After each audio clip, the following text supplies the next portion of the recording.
Thank you very much, Madam Deputy Speaker. There is much talk lately of the crisis in trust in our institutions. Well, there's no greater way to tackle that crisis head-on than by delivering on the basic function of the state itself, keeping people safe. Everyone deserves to feel safe in their own home and walking down their own streets. But for far too many people in the UK today, that's simply not the reality. Knife crime continues to plague our cities. Scammers, fraudsters and burglars are too often allowed to act with impunity. And rural crimes, which the Provisional Police Grant report failed to mention even once, continues to fly under the radar. The net result is that trust is shaken and victims are left picking up the pieces of their lives, devastated by crimes that should have been prevented in the first place. I, along with my Liberal Democrat colleagues on these benches, recognise that the situation this government has inherited is awful. Years of failure from the previous Conservative government decimated neighbourhood policing. Real-term cuts were made at precisely the time when greater investment was needed. And in the context of policing, it should be abundantly clear across this House now that failing to keep pace with inflation is akin to failing to keep pace with crime itself. If it isn't, then allow me to highlight the following. 6,000 cases are closed each day in England and Wales without a suspect being identified. 75% of car thefts and burglaries are going unsolved, and PCSO numbers are down by nearly 5,000 compared with 9 years ago. Madam Deputy Speaker, there is a sense on the doorsteps of my constituency in Sutton and Cheam and across London that crime is being allowed to pay, and that the days of effective community policing have been consigned to the past. So it is vital that this House now gives the police the resources they need to do their job properly. The measures that the government have outlined are noble in ambition but flawed in execution. As the London spokesperson for these benches, I would be remiss not to highlight three things. Firstly, the hiring of more PCSOs in the capital will not in itself address the frustrating situation whereby far too often the officers doing the nitty-gritty of neighbourhood policing, the Safer Neighbourhoods teams, are pulled away from their local beats to assist with major events in central London. This is not an issue that would be immediately solved with the greater capacity these new support officers would provide.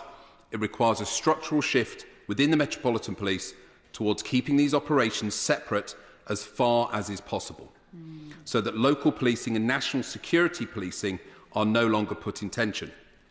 And indeed, the Met have themselves sounded the alarm that despite the government's proposals debated here today, they will still be facing a budget shortfall of between £450 million and £130 million.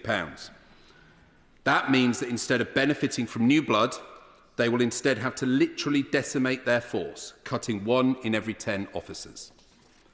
When I met with my borough detective superintendent a few weeks ago, as we went through his staff list, he would regularly mention a position that will soon be subject to tough decisions.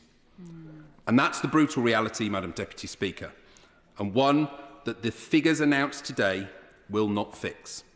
Because officers working in preventative community roles, those that stop kids turning to crime and being sucked into gangs and antisocial behaviour, will be lost to tough decisions. Secondly, the ambitious number of 13,000 new PCSOs nationally will seem foolish if in urban areas like London, the thinning out of trust in the police and uncompetitive salaries means that these recruitment drives flounder. It is vital that the government supports the Met Commissioner in his attempts to reform the police and win back the trust of London's diverse communities. Finally, the government must recognise that the funding mechanism built into their proposals is deeply unfair and amounts to passing the buck onto local taxpayers through the fatally flawed and regressive council tax system. Increasing policing precepts simply drives council tax up. We are under no illusions. The police need this money, but it should be funded through government investment, not increasing the burden on working people. And indeed, the £230 million in this package, simply to offset the rise in national insurance contributions, is unfortunate. They could have reduced the cost of this package by not introducing that foolish tax hike in the first place.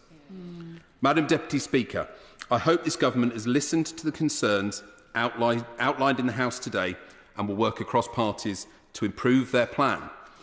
No expense should be spared in keeping our constituents safe, and the government ought really to reconsider more sensible ways to make the investments our forces need. Because big banks ought to contribute to the safer high streets we need, not cut and run from them.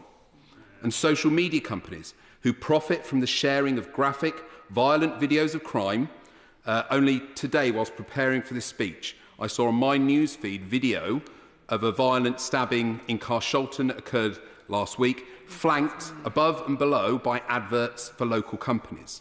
It wasn't promoting the crime, but it was profiting from the sharing and the viewing of those videos. These companies who fail to do enough to remove content like that and to prevent online crime ought to contribute to a safer, more reliable online space. So the government must focus the burden of taxation onto them, rather than passing the buck onto the council taxpayer, to raise the funds to fund greater policing, because they too have a stake in safer society. And if the government is so committed to fixing the foundations, then it must understand that these half measures mean crime will continue to undercut the very notion of Britain as a safe place to raise a family and do business. It disheartens the shopkeepers across London who feel powerless in the face of shoplifting, or the tradesmen that I met with on Monday who were robbed of their tools and with them their livelihoods. It unsettles new parents looking for homes and schools, or for pensioners fearing ever more sophisticated scammers. And it encourages and even vindicates those who would seek to undermine Britain's stability. Thank you.